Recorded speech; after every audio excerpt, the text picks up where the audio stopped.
Purification of water on a small scale, that is at the household level, and disinfection of a well, which may be the water supply of a family or a small community. What is safe and wholesome water? Water which is intended for human consumption should be safe and wholesome. Wholesome water has been defined as water that is free from pathogenic agents, from harmful chemical substances, and is pleasant to taste, that is free from color and odor, and usable for other domestic purposes like cooking. If the above criteria are not fulfilled, the water is said to be polluted or contaminated. Complete health care to the community is not possible without provision of ample and safe drinking water.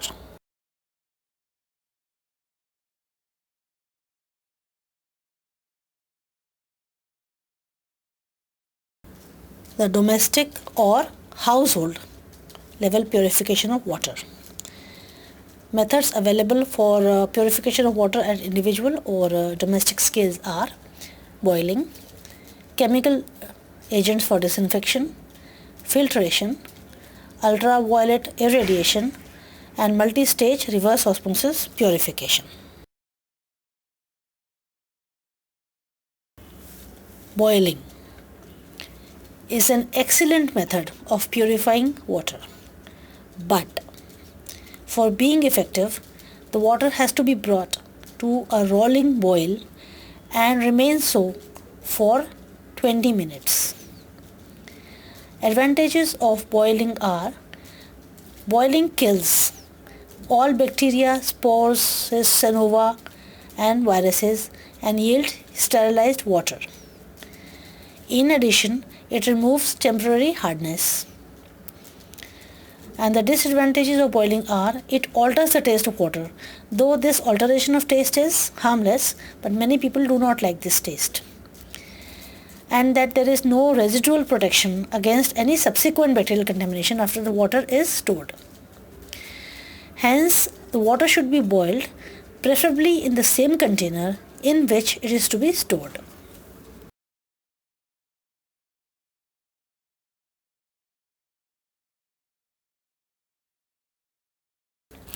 Chemical disinfection of water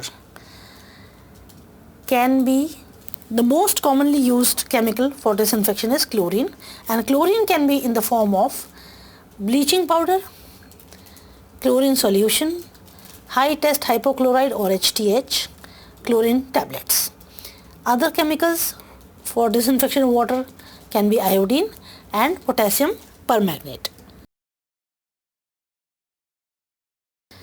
Bleaching powder, it is also known as chlorinated lime, and this is the chemical formula.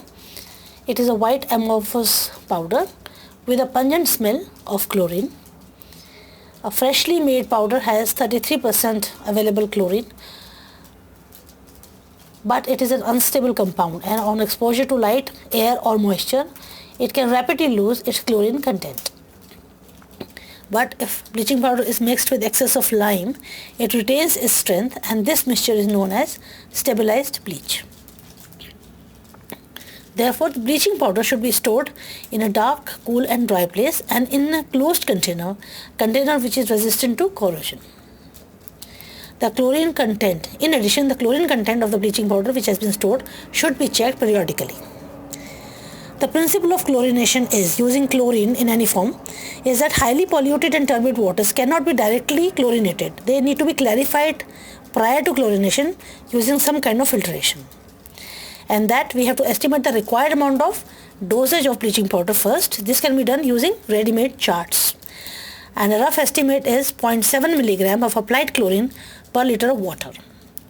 And after application of any type of chlorine, including bleaching powder, a contact period should be allowed, and at the end of the contact period, we should ensure a free residual chlorine of 0.5 milligram per liter at the end of the 1 hour contact period.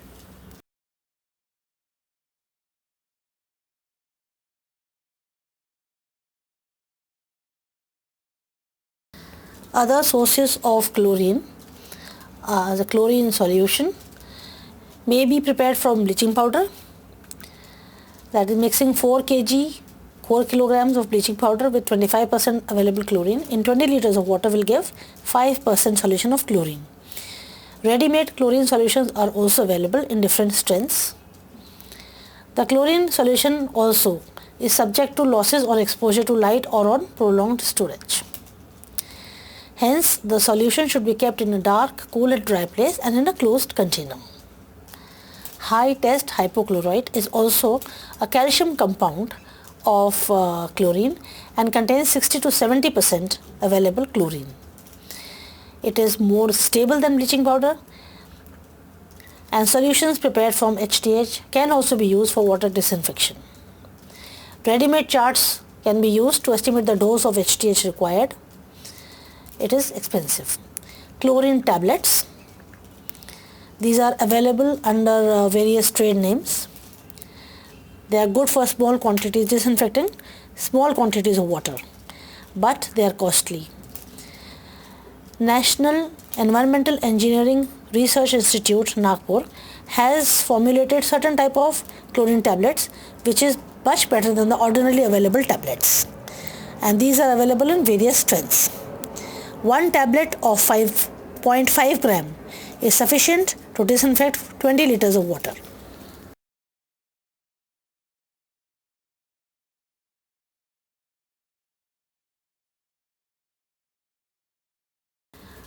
Iodine is also an effective water disinfectant.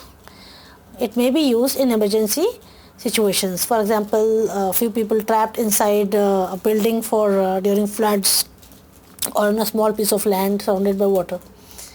Iodine is used as 2% ethanol solution for 1 liter of clear water. Here again the water should be clear first. A contact time of 20 to 30 minutes is required here also for effective disinfection to occur. Iodine does not react with ammonia or organic compounds present in the water, and hence it remains in its active form over a wide pH values of the water, and hence persists longer than either chlorine or bromine.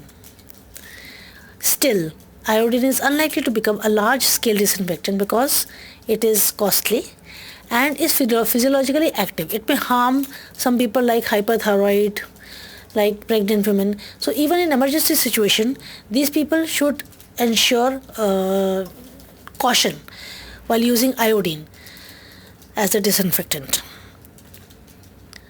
Potassium permanganate is a strong oxidizing agent.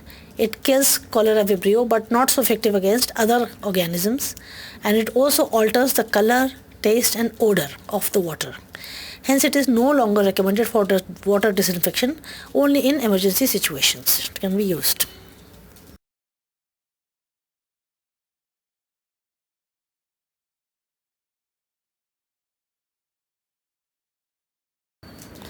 The other method of water purification is filtration through ceramic filters. Ceramic, what is ceramic? Ceramic is an article made up of clay which has been hardened by heating. This can range from clay pots available in rural areas of the world to factory-made ceramic filters. The essential part of a ceramic filter is the ceramic candle, which can be made of various types of clay like porcelain. In case of Chamberlain filter, the candle is made up of Kaisal gur or infusorial earth. It's a special type of soil, whitish in color, containing diatoms and very soft. This can be used for making, this is suitable for making ceramic candle, and this ceramic candle is used in Bergfield filter. And the candle can be, in addition, can be coated with a silver catalyst as in Cartesian filter. The color of the candle is like this because of the silver catalyst. The silver in this liberates silver ion into the water. These silver ions have oligodynamic action and kill the bacteria coming in contact with the surface of the candle. Filter candles with fine pores can remove bacteria and protozoa, but some fine viruses which can pass through filters are not stopped. Also, candles are liable to become clogged with impurities and with bacteria. Hence, they should be cleaned by scrubbing with hard brush under running water and boiled at least once a week.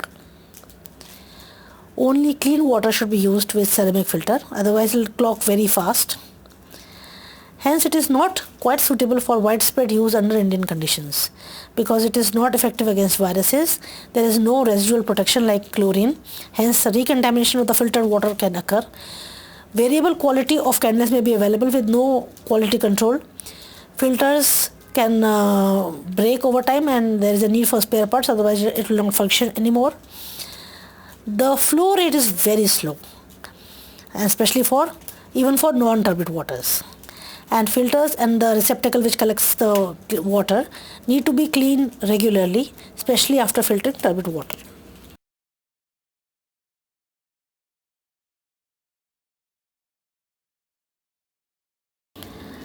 Ultraviolet irradiation of the water for disinfecting it. Ultraviolet radiation is effective against most microorganisms which are known to contaminate water, like bacteria, yeast, virus, algae, protozoa, everything.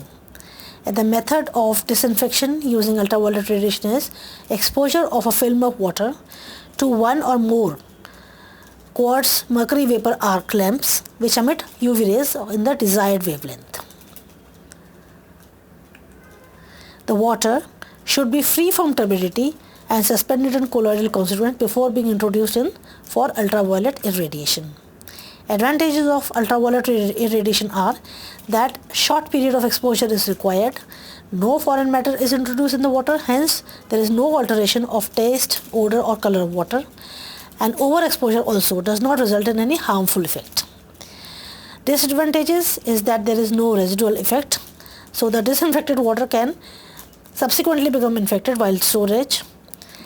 It lacks a rapid field test for assessing the efficiency of ultraviolet irradiation, that is, whether the equipment is working properly or not is difficult to assess,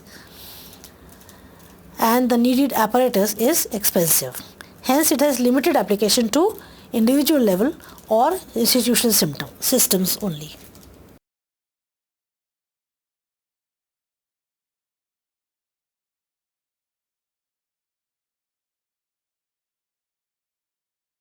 Multi-stage reverse osmosis purification, or in short RO.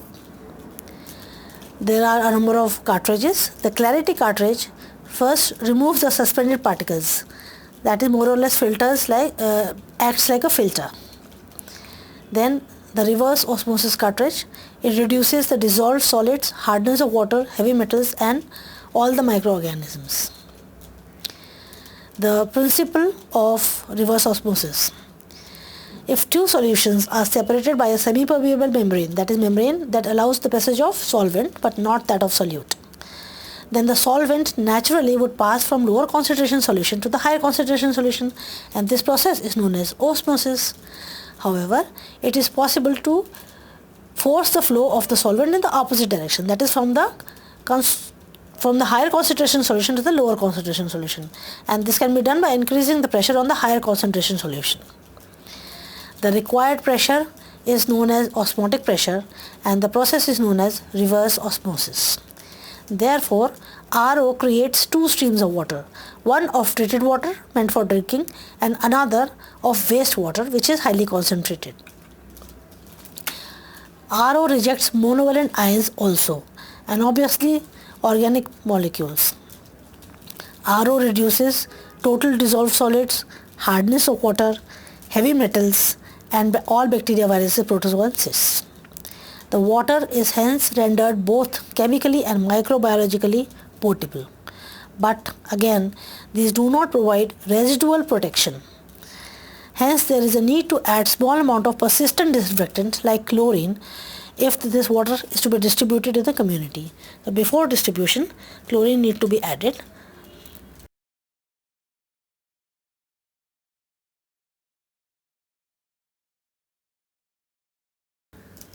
Disinfection of wells. We will quickly see the steps in well disinfection and then describe the steps in a little more detail. The steps are: find out the volume of the water present in the well using the given formula. Then calculate the amount of bleaching powder required for disinfection. This is done by using Horrocks apparatus. Dissolve the required amount of bleaching powder in water and deliver the solution hence formed into the well. After mixing well, allow a contact period of at least 1 hour and then assess the amount of residual chlorine using ortho-toluidine arsenite test. And then only the water can be allowed. If the residual chlorine is sufficient, the water can be allowed to be drawn.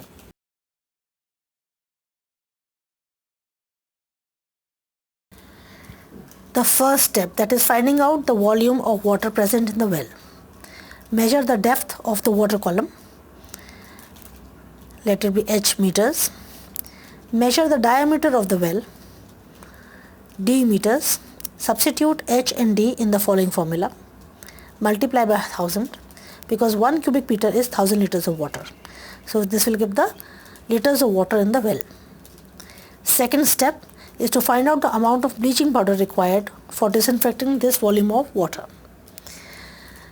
Estimate the chlorine demand of the well water and then calculate the amount of bleaching powder required for that particular well. This is done by using Horrocks apparatus, which contains 6 white cups and 1 black cup.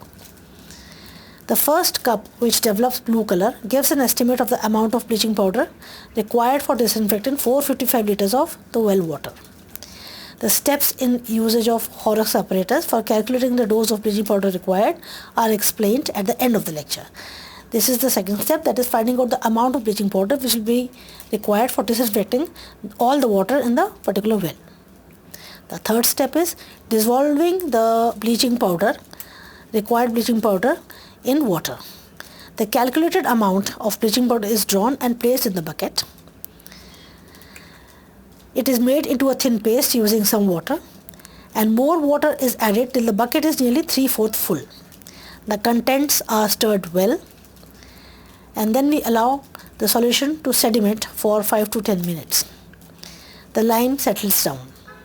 The supernated solution is the chlorine solution that will be used for disinfecting the well. The supernated chlorine solution is transferred to another bucket and the chalk or lime which had settled down in the bottom is discarded. Remember, do not pour the sediment into the well because this is lime and will increase the hardness of water, which already is, well water is hard. Next step is delivery of the chlorine solution into the well. This is done by the bucket containing the chlorine solution is lowered to some distance below the water surface. And then the well water is agitated by moving the bucket violently, vertically and laterally. This is repeated several times to ensure thorough mixing of the chlorine solution into the whole of well water. Then a contact period is allowed, so we don't interfere for at least 1 hour. Contact period of 1 hour is allowed. And finally, we perform ortho-toluidine arsenite test to estimate the free residual chlorine at the end of 1 hour contact period.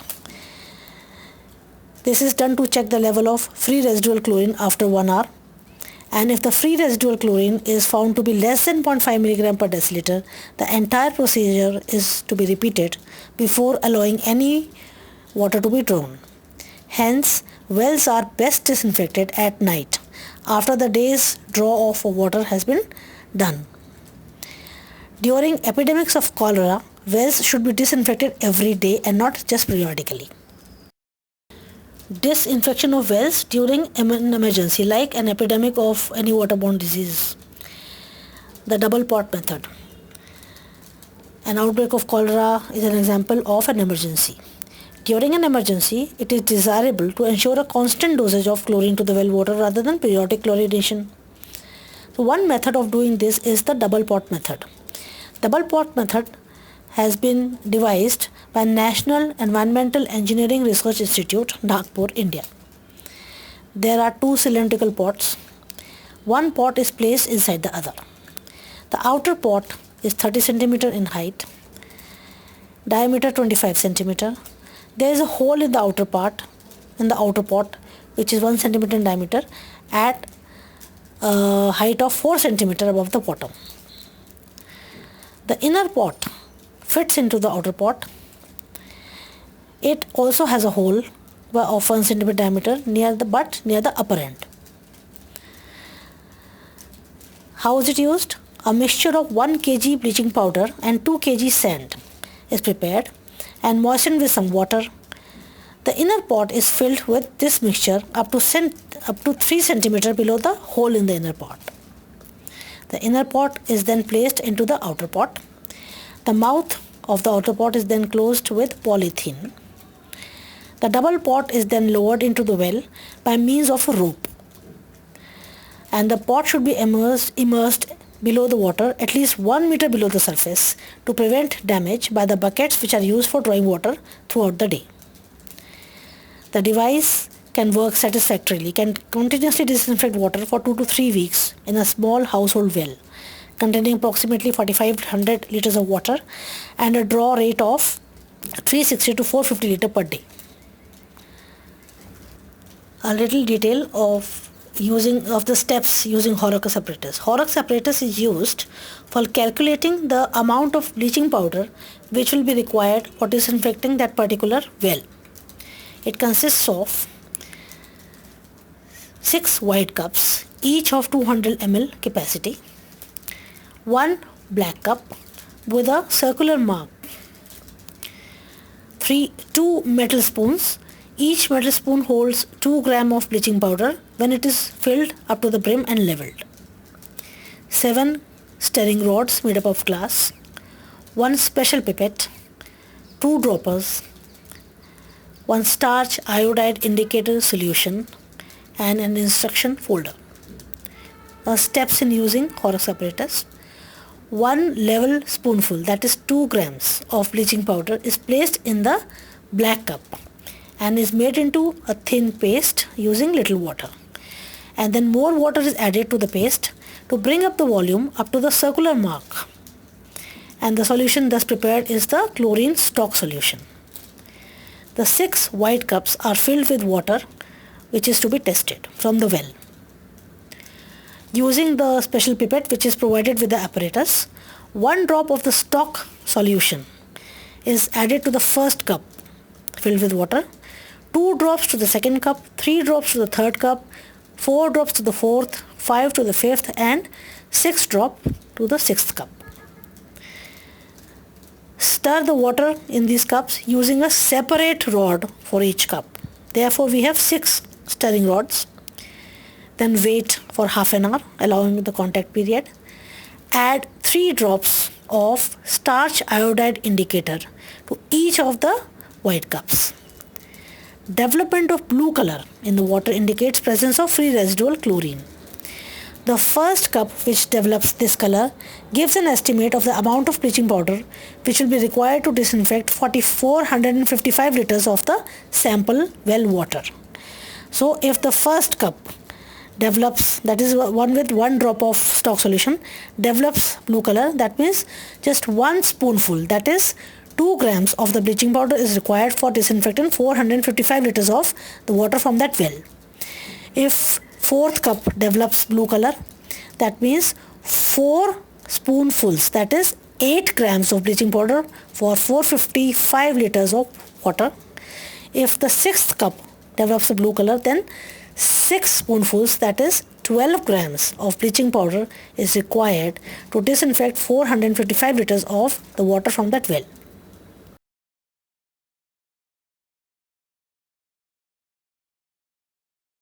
And finally, the orthotoledone arsenate or OTA test for estimating the amount of residual chlorine after contact period of 1 hour with chlorine. The well water is tested for residual chlorine. What is OTA test? Something known as orthotoledone test or OT test is used for estimating the amount of chlorine in water, residual chlorine water. The reagent used in OT test is analytical grade orthotoledone dissolved with 10% of HCl. When this reagent is added to water which contains chlorine, the water turns yellow. And the intensity of the yellow color is directly proportional to the concentration of chlorine. But the yellow color is produced by both free residual chlorine which is a disinfectant, and combined chlorine, that is chlorine which is combined with the organic compounds in the water. This chlorine is also measured but is not useful as disinfectant. This is a picture showing comparison of the color of water with that of the scale on the left side.